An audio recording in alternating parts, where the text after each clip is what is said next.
Magsisimula na sa mismong Labor Day, Mayo 1 ang bentahan ng 20 pesos na kada kilong bigas sa Visayas Region.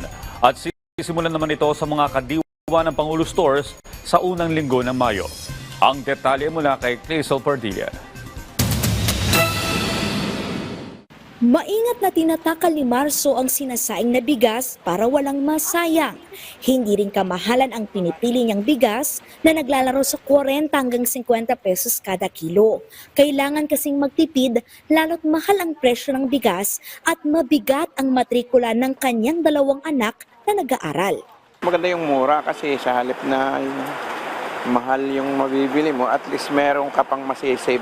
Ang good news ng administrasyon ni Pangulong Ferdinand R. Marcos Jr., sisimulan na ang pagbibenta ng BBM rice o 20 bigas mo o tig 20 pesos na bigas sa unang araw ng Mayo kasabay ng Labor Day.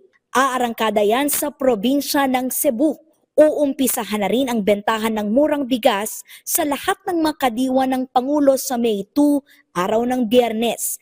Katuparan ito sa pangako ni Pangulong Marcos na gawing abot kaya ang presyo ng bigas para matulungan ang mga Pilipino. Kabilang din ito sa mga hakbang ng pamahalaan para matugunan ang kahirapan at kagutuman. Mahalaga po ang kapakanan ng taong bayan kay Pangulong Marcos. Papaluwigin pa po ang mga programa para matugunan po ang mga isyu patungkol po sa kahirapan at kagutuman. Yan po ang talagang ninanais at pinapalawig pa po ang programa para ito po ay matugunan. Kabilang na po rito ang 20 pesos kada kilo na bigas.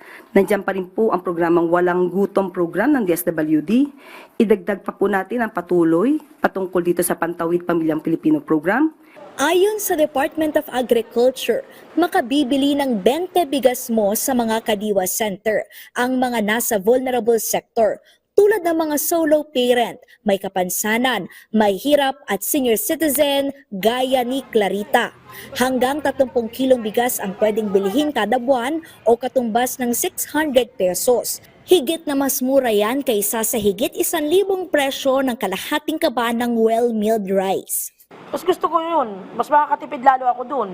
Eh ngayon, yung 5 kilo kong bigas, baka abuti ng 3 buwan, 2 buwan pa yun. Kasi 20 pesos lang yun eh.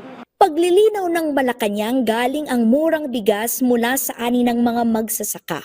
Una nang sinabi ng Agriculture Department na maayos ang kalidad ng mga NFA rice na pawang mga well-milled rice. Ang well-milled rice ay nakakalaga ng 38 hanggang 54 pesos sa mga palengke. Siniguro ng palasyo na magiging sustainable o pangmatagalan ang pagbibenta ng murang bigas hanggang matapos ang 2025 at paglalaanan ng budget sa susunod na taon.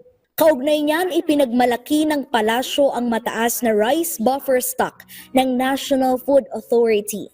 Alinsunod ito sa direktiba ni Pangulong Ferdinand R. Marcos Jr. na paigtingin ang pagbili ng palay ng mga magsasaka ngayong panahon ng anihan. Ayon sa NFA, papalo na sa 10 milyong sako ng palay ang nabili ng ahensya. Aabot naman sa 8 milyong sako ng bigas ang inventaryo o supply ng NFA. Pinakamataas sa bilang ito simula 2020 na sapat para pakainin ang lahat ng mga Pilipino sa loob ng 10 araw.